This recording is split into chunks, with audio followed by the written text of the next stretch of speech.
Pada kesempatan kali ini, kita akan belajar IPA di kelas 8 semester ganjil, yaitu materi usaha dan pesawat sederhana.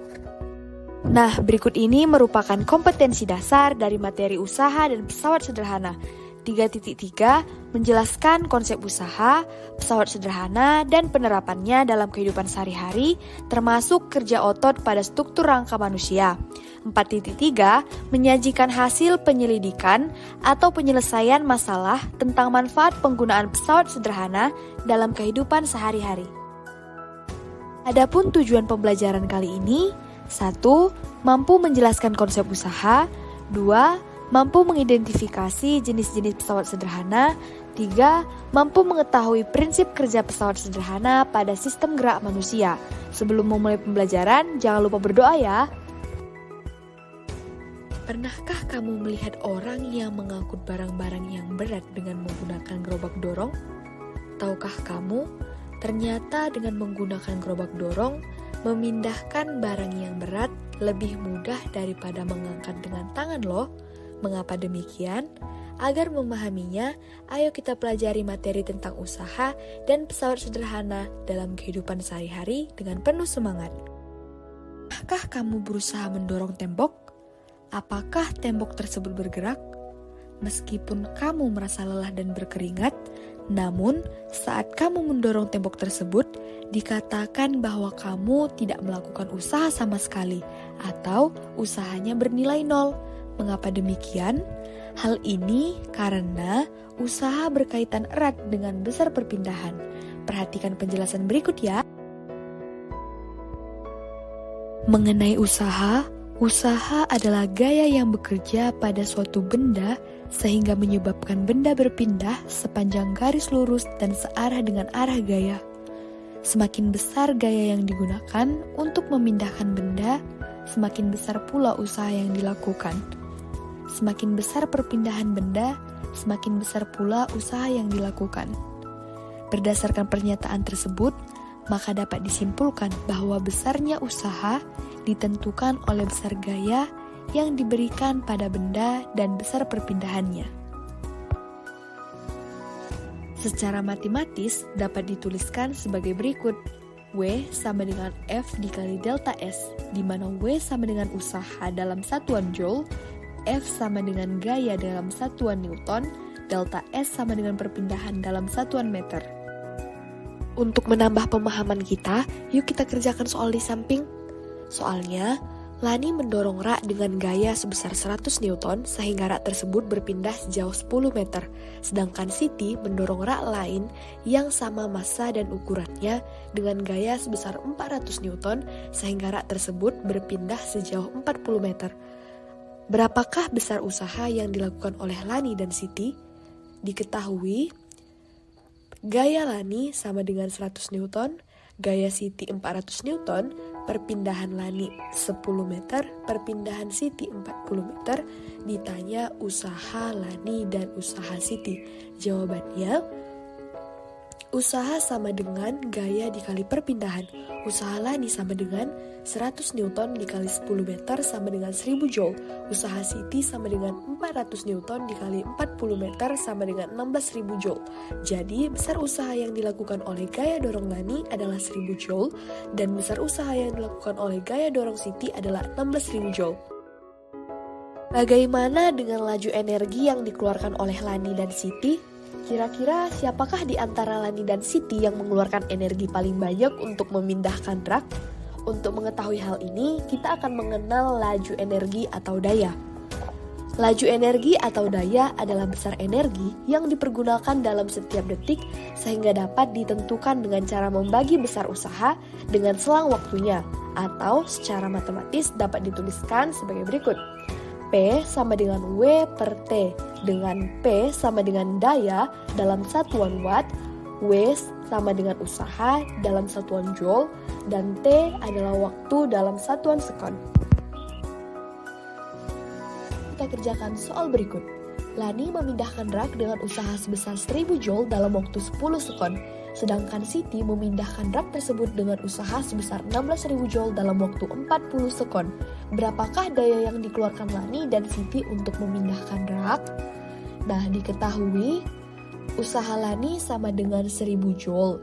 Usaha Siti sama dengan 16.000 joule. Adapun waktu Lani sama dengan 10 sekon, waktu Siti sama dengan 40 sekon. Ditanya daya Lani dan daya Siti. Nah, jawabannya kita menggunakan rumus daya sama dengan usaha per waktu.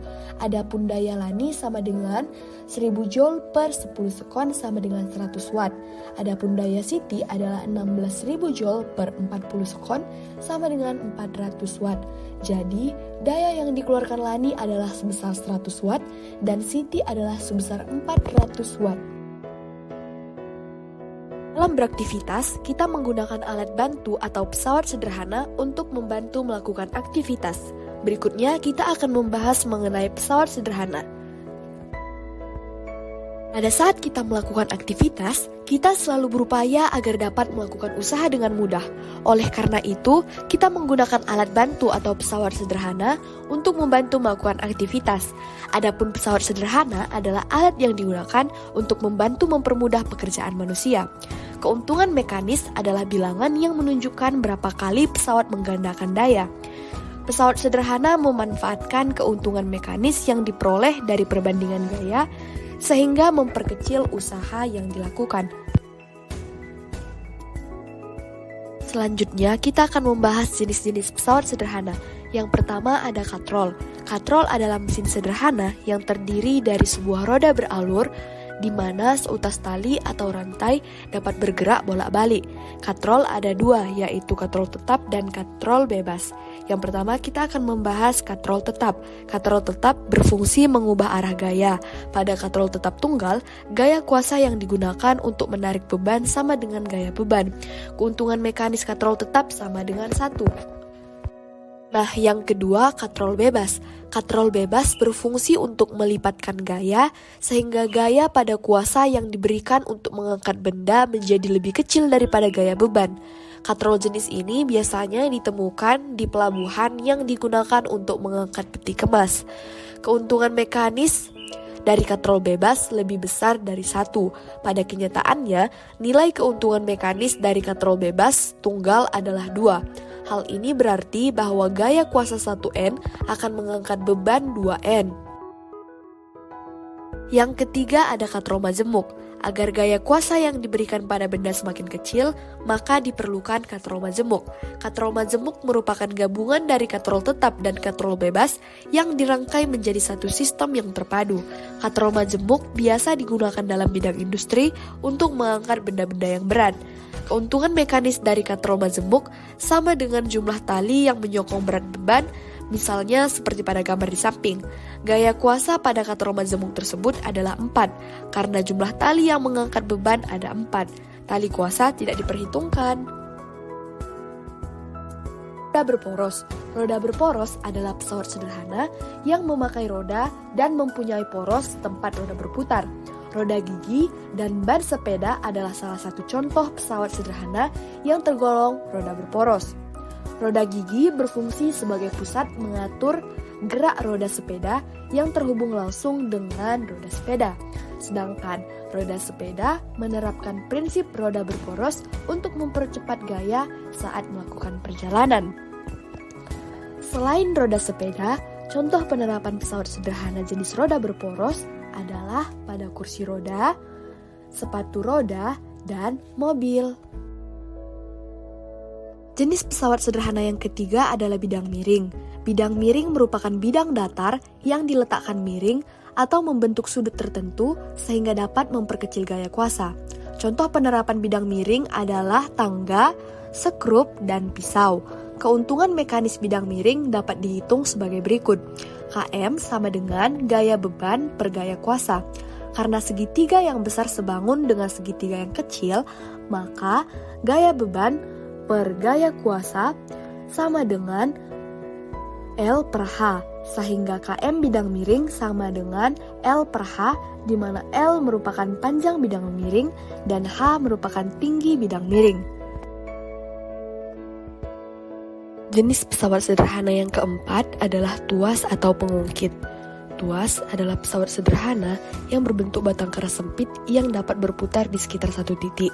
Contoh alat-alat yang merupakan pengungkit antara lain gunting, linggis, jungkat-jungkit, pembuka botol, pemecah biji kenari, sekop, koper, dan pinset.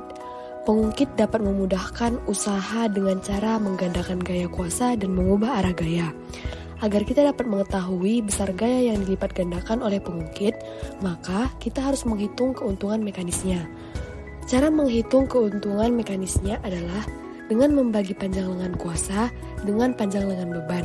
Seperti pada gambar, panjang lengan kuasa adalah jarak dari tumpuan sampai titik bekerjanya gaya kuasa.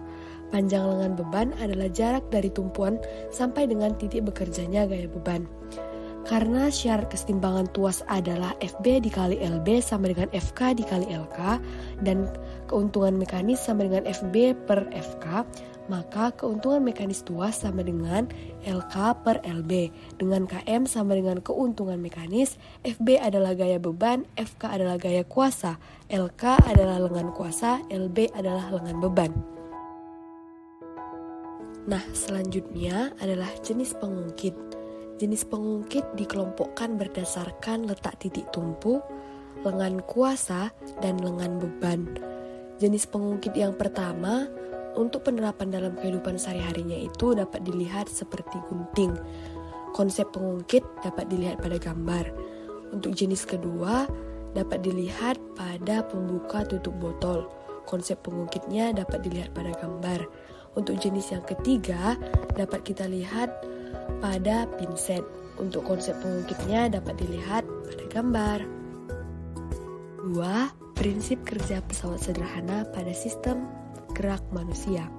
Selain pada peralatan yang biasa kamu gunakan pada kehidupan sehari-hari, prinsip pesawat sederhana juga ada yang berlaku pada struktur otot dan rangka manusia.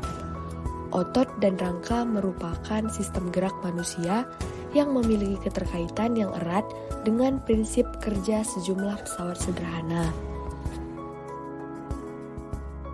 Prinsip kerja pesawat sederhana yang pertama pada sistem gerak manusia dapat kita lihat saat mengangkat barbel. Pada saat mengangkat barbel, telapak tangan yang menggenggam barbel berperan sebagai gaya beban. Titik tumpu berada pada siku, yaitu sendi di antara lengan atas dan lengan bawah, dan kuasanya adalah lengan bawah. Titik tumpu berada di antara lengan beban dan kuasa. Oleh karena itu, lengan disebut sebagai pesawat sederhana pengungkit jenis ketiga.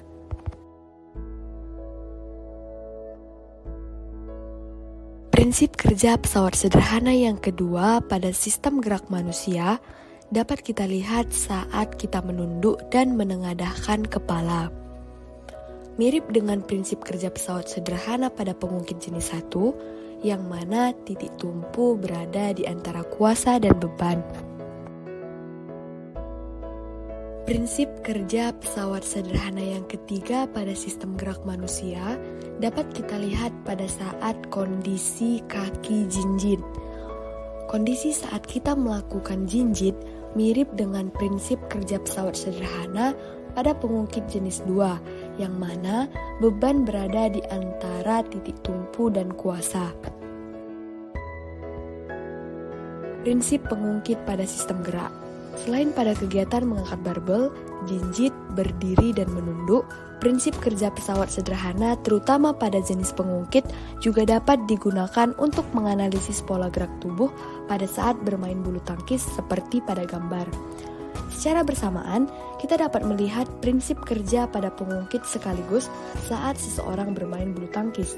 Terlihat pada gambar, orang tersebut melakukan gerakan tertentu yang melibatkan prinsip kerja pesawat sederhana. Berupa pengungkit jenis 1, titik tumpu berada di antara kuasa beban. Hal ini terjadi ketika pemain bulu tangkis menggunakan otot leher untuk menengadahkan kepalanya. Pengungkit jenis 3, kuasa terletak di antara titik tumpu dan beban. Kondisi ini terjadi ketika pemain bulu tangkis menegangkan otot lengan dan bahu. Pengungkit jenis 2, beban berada di antara titik tumpu dan kuasa. Kondisi ini terjadi ketika otot betis pemain bulu tangkis mengangkat beban tubuhnya dengan bertumpu pada jari kakinya. Demikian pembelajaran kita pada materi usaha dan pesawat sederhana. Kalian dapat mengulangi video pembelajaran ini agar lebih menguasai materinya. Terus semangat dalam belajar. Akhir kata, saya mengucapkan terima kasih dan memohon maaf bila terdapat perkataan dan tingkah laku yang salah. Assalamualaikum warahmatullahi wabarakatuh. Sampai jumpa.